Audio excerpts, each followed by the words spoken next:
Wala po ako ngayon sa Hague dahil ang utos na ating Vice President at tupagin ko muna yung aking asylum. Pero lilinawin ko lang po ha, ako po ngayon ay isang asylum seeker dahil na naka-apply na po ako for asylum. Ang inaantay ko lang po ay yung kauna-unahang interview na ito po'y kabahagi na ng application process. Pagkatapos po nitong kauna-unahang interview, malaya na po akong makabalik doon sa Dahig kasi ang layo po nitong lugar nito. Hindi naman po kami nakadete na In fact po pwedeng lumabas at ako'y naggaling na ako sa grocery, kaya lang yung grocery 30 minutes walk one way. At saka yung biyahe papunta rito kung galing sa Dahig. Kung magte-train ka, 4.5 oras. So parang hindi ka nga nakadete na, wala ka naman mapuntahan.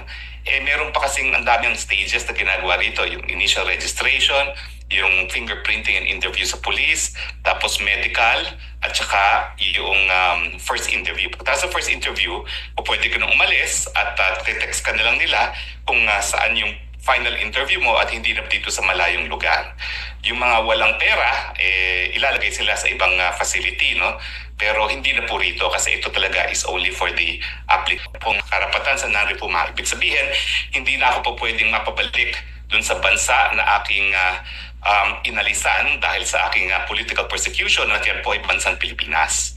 Alam niyo po, bukod sa sinabi ni VP Sara na kailangan ayusin ko muna ito para makakonsentrate na rin ako dun sa pagdepensa ng presidente, pero hindi pa po sigurado na kasama ko ha.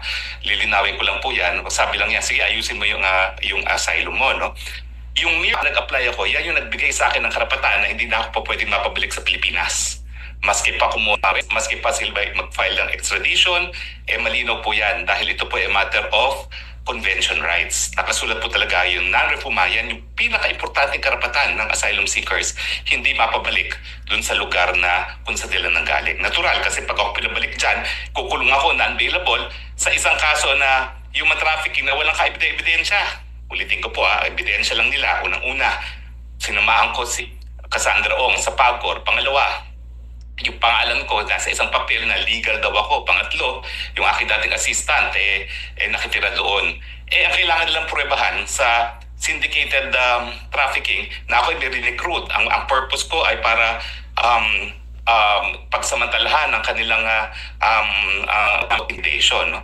Tapos kung conspiracy naman, anong ebidensya ng conspiracy? Dapat magpakita talaga na nagkaroon kami ng pagkakaisang layunin. At yun nga ay gumawa ng krimen na syndicated trafficking. Sa akin, yung pendency ng complaint sa DOJ at kung isasampa nila sa korte, yan ang pinakamalakas na ebidensya ng political persecution dahil yan ay pagsampa ng kaso na walang basihan, ang tawag po dyan, unjust prosecution. Pero kanina po, ako rin po, galing dito sa lugar kung nasaan ako ngayon ay napanood ko ang press conference ni VP Sara.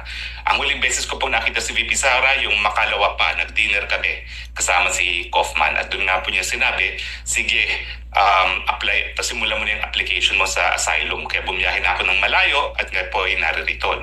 Pwede ko lumabas, kaya lang po kung magbabalik-balik ako sa Dahig, 4 hours each way. So parang sige, tirahan ko dito, parang dormitoryo ko sa Kalayaan po sa UP. Hindi ko alam na matapos ang ilang taon naman nakakalipas na 1990 ako tumira sa Kalayaan. 1990, 2000.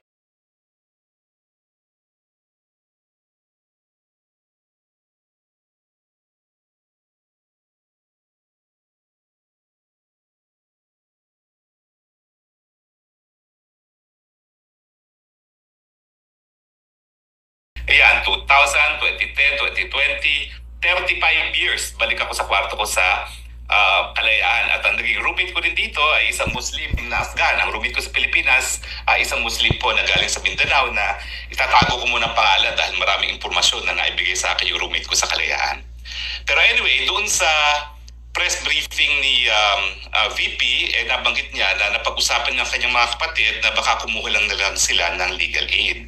Yung legal aid po, ibig sabihin, ang hukuman mismo magbabayad para sa mga abogado na didepensa sa kanya. Pero limitado po ang budget. Nung ako po yung aktibo pa sa bar ng ICC, yan po ay 40,000 euros. Parang naitaas na po yan ng konti. Pero yung 40,000 euros na yan, ang babayaran, isang lead counsel, isang co-counsel, isang legal assistant, isang case manager at isang investigator. So makita nyo, manipis talaga. Kaya naman ako, kahit ano mangyari sa aking application, kung talagang dahil manipis at 5 lang yan, hindi ko naman kasasama ng loob na kung hindi ako mapasama dyan sa team, no? Dahil 5 nga lang po yan. In fact, effectively, 2 lang yan. Kasi yung legal assistant at saka yung case manager, mga batang-batang abogado po yan. So 2 abogado lang talaga ang harap sa hukuman. Yung lead at saka yung tapos investigator. So okay lang po kung anong desisyon ni VP Sara at ni PRRD. Kaya lang, syempre, iniisip ko na dahil ang issue nga ay issue kung tama ba yung pag-aaresto kay Presidente Duterte, kinakailangan din may Pilipino dyan. Hindi naman ako kinakailangan yung maging abogado yun. Bahala po pumili ang Presidente Duterte. Pero ako po miski ako'y piliin ni Presidente Duterte, kung ayaw ni VP Sara at ang gusto ni VP Sara mas ibang mag-represent, ma'am, that's your call. Hindi ko naman pagpipilitan ng sarili ko, at kung ako ay i-request ni PRRD, importante rin na i-endorse ako at i-request din ako ni VP Sara. Kasi nga, alam niyo naman ang kwento ng buhay ko, no? Talaga namang ako'y tagasunod ni VP Sara, susunod ako sa sasabihin ni VP Sara. At yan po ay walang halong kaplastikan. That's true. Kita nyo nga, sumunod ako sa kanya sa Unity, ano nangyari? So susunod ako kung ano ang sasabihin niya sa akin. Bagamat, nung nag-usap kami, sabi ko, kasi minsan nakatakot ako sa iyo kaya minsan may mga gusto kang gawin na sa tingin ko, hindi ko sang-ayon, hindi ako makapagsalita, no? Hindi ko sasabihin ko ano yan. Pero may 2 bagay na ngayon lang nangyari na sumunod ako sa kanya, pero alam ko na hindi dapat, no? So, syempre, dahil ganyan naman ang aking pagsunod kay VP Sara, kung sabihin niya na dahil po kaunti ang mga abogado at mas gusto niyang lahat dayuhan, ay nako, I will bow to it, no? At intindihin na lang natin, no, na hindi lang naman si PRRD talagang dapat magdesisyon, kundi si VP Sara din, no? Dahil siya naman ay anak na abogada rin. So, yun lang po ang makukuha sa legal aid. Lead counsel, co-counsel, legal assistant na bata rin, case manager na bata din, at investigator. Now, pwede humingi ng additional, pero yung mga more complicated cases, usually ang dinadagdag lang, additional investigators.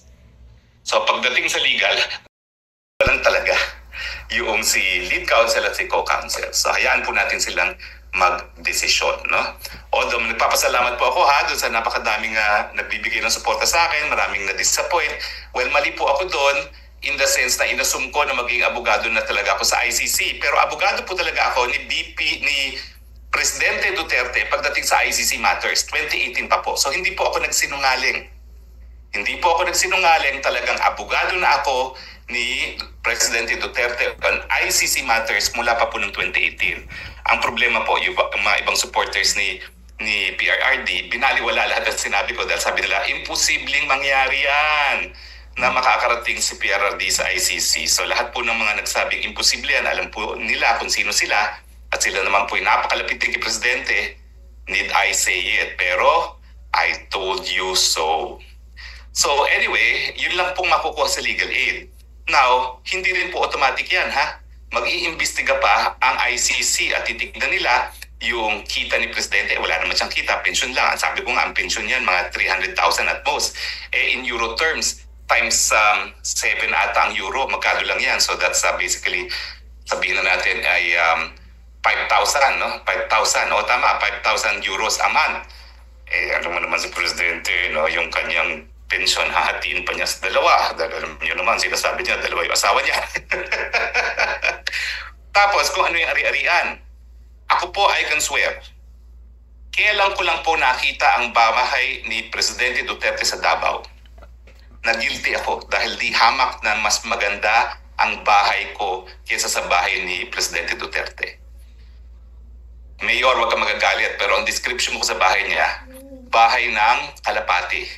Kasi yung kwarto niya, nasa 2nd floor, meron lang revolving stairways na napakakitid, pero memoryado rin niya yun. So miski mahina na ang kanyang paglalakad ngayon, miski nakapikit, kaya niya umakyat doon dahil buong buhay niya doon siya tumira. At matapos nga yan, kinausap ko yung kasama niya ng kaalaga sa kanya, bakit naman hinahayaan ng pamilya ni Presidente na tumira sa ganito ang dating Presidente? Talagang sinabi ko yun. Ang sagot, meron ngang isang tycoon na bumisita sa kanya. Ang bilin sa kanya, bumili ka ng kahit anong bahay, akong magbabayad. Ayaw talagang umalis ni Presidente Duterte sa kanyang pamamahay. At lalo pa akong napahanga sa pagkatao ni Presidente Duterte dahil dun nga siya na pinili niya na talagang manirahan sa tinatawag kong pigeon house. Kasi mukha talaga siyang pigeon house. Yung second floor niya, kwarto lang niya. Hindi siya yung buong second floor. Doon lang siya. Yun lang yung yung kanyang kwarto. Kaya tawag ko pigeon house. At saka isang galaw mo lang tapos na yung bahay. Siguro wala pang 175 square meters yung floor area ng bahay na yun. Para po talaga siyang socialized housing. And hindi ako mapaniwala na doon nakatira ngayon ang dating Presidente ng Pilipinas. So anyway, ang punto is mag-iimbestiga ang ICC kung talagang ang pensyon niya ay 5,000 euros, ilan ang sinusuportahan niya, at saka kung meron pa siyang ibang ari-arian. Ang alam ko po, ang mga ari-arian lang niya talaga, at pinag-uusapan naman na po namin yan, ay yung mga ari-ariang namana niya. Okay? Sa kanyang tatay.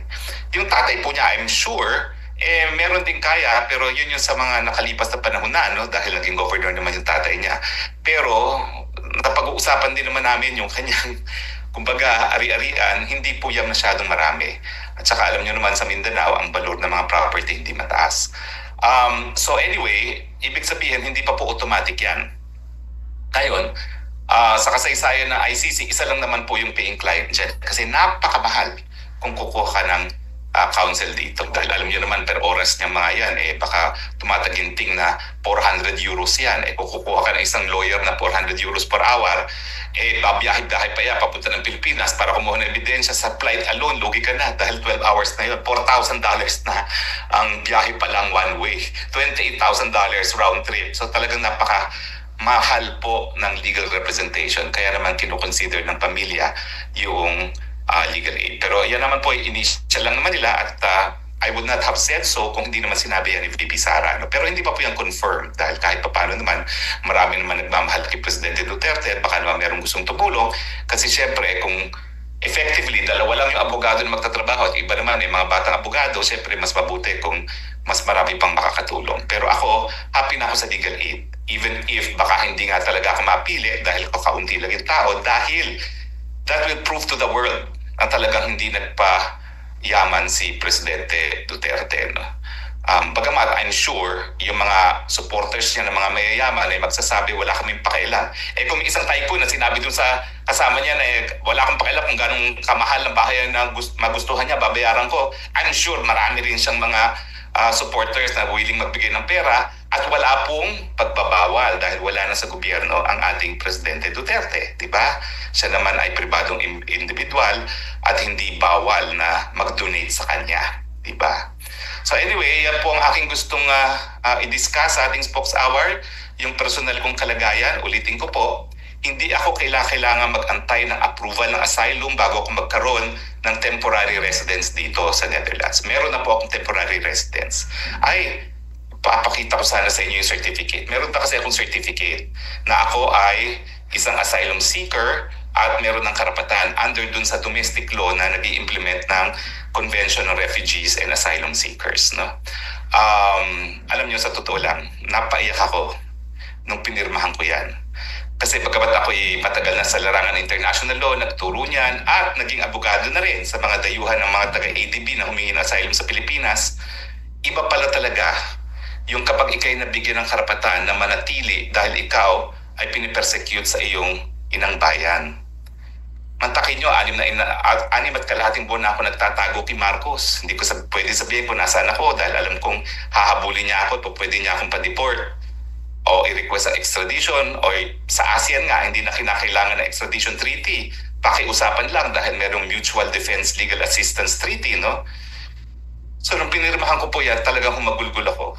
Kasi sabi ko, sa kauna-unahang panahon, wala ng karapatan at hindi na ako makukuha ni Marcos Jr. Hindi niya ako makukuha hanggang hindi umaakto ang Dutch authorities dun sa aking application. Yun po ang tinatawag na non-refuma. Maski pa siya ay mag-request ng extradition para po yung kaso ni Teves na hihindian dahil merong asylum application. Maski meron po yung red notice, hihindian po yan dahil meron ng application ako for asylum. Yan po ang karapatan ng non-refuma. At in-explain ko din po yan kay VP kasi parang ang understanding ni VP, kinakailangan munang ma-approve ang aking asylum bago ako magkaroon ng legal status to remain in the Netherlands. So, pinadala ko rin po sa kanya yung convention at saka yung aking certificate na nasa Dutch pero meron naman pong English translation sa Google Translate. So anyway, alam mo, since tayo ay naka-Zoom, siguro pwedeng magtanong, no? Kung meron po kayong tanong, pwede rin kayo magtanong, no? Padala nyo lang po, siguro i-flash natin ang Zoom link para dun sa mga kababayan natin na gusto magtanong on Zoom. I-flash natin sa Facebook ngayon yung Zoom link para sa dun sa mga gusto magtanong. O nga pala po, magkakaroon tayo bukas ng Kongreso ng Mamamayang Pilipino. Ito po ay alas 8 ng gabi sa Pilipinas, 1 o'clock dito sa akin sa Dahig. Doon po ako sa grounds ng Asylum Processing Center magbo-broadcast, no, para mataas ang araw at maganda naman ang tanawin at makikita niyo yung mga iba't ibang lahing kasama ko na nag-a-apply ng asylum, no. So anyway, tingnan natin kung after flashing may mga tanong. Kung wala na pong tanong, well, kita-kita po tayo bukas. At bukas po, ilalagay na namin ngayon pa lang kung ano yung Zoom link para kung gusto nyo magtanong sa Zoom, ay po pwede nyo itanong at ibigay din yung saloobin nyo. Ang topic po natin bukas sa ating Kongreso ng Mamamayang Pilipino, tama ba na isinuko ng administrasyon ni Marcos Jr. si PRRD sa ICC? Bukas po yan, alas 8 ng gabi sa Pilipinas. Hindi pala bukas. Sunday, mali, Sunday pala yan. Talagang gulo-gulo na ng aking dates, no? Sa araw ng linggo po yan. Sa araw ng linggo, 8 p.m. Manila time, 1 p.m. dito sa Europa. Well, anyway, wala pa akong nakikitang tanong, so maraming salamat po sa inyong patuloy na pagtangkilik, ha? At again, yung mga sumusuporta sa akin at na-disappoint na hindi pa tayo kasama dyan, hindi pa naman po tapos ang usapan, pero sabi ko nga, kahit anong maging desisyon ni PRRD, dapat sumang-ani rin si VP Sara. Maski pa sabihin ni PRRD, yes, I want him to be my counsel. Kung tututol si Inday Sara, susunod po ako kay Inday Sara. Sumunod na nga ako sa kanya kay Marcos Jr. Alam ba, hindi pa ako susunod ngayon. Talaga pong susundin siya. Okay? Maraming salamat po. Huwag po kayong malungkot dahil hindi naman po ako aalis sa piling ni PRRD whether or not I'm part of the legal team. Siyempre po, tao lang, medyo disappointed, pero I understand completely dahil nga nasa legal aid ang ating presidente. Siguro kung maraming ninakaw ang presidente, miski lahat ng mga malalapit sa kanyang abogado kukunin niya, hindi naman po ganun talaga. So I completely understand at yung mga iba na marami daw nasasaktan, kasi kwanto, di daw dapat nangyari sa akin ito, wag po kayo mag-alala. Wala po sa akin yun. Siyempre, nung una, medyo sayang naman dahil 2018 pa kami nag-uusap tungkol sa ICC, pero tanggap ko po yun dahil nga sa limitasyon ng resources. Hindi po magnanakaw ang PRRD, kaya kinakailangan umasa sa legal aid. At dahil dyan, limitado talaga yung mga abogadong makukuha. Okay? Intindihin po natin yan. So maraming salamat po. Hanggang sa muli nating pagkikita, ito po ang yung spokes ng bayan. Nahihirapan, patuloy na naninindigan. I love you, Philippines. You're the only country I have. You're the only country that I love. God bless.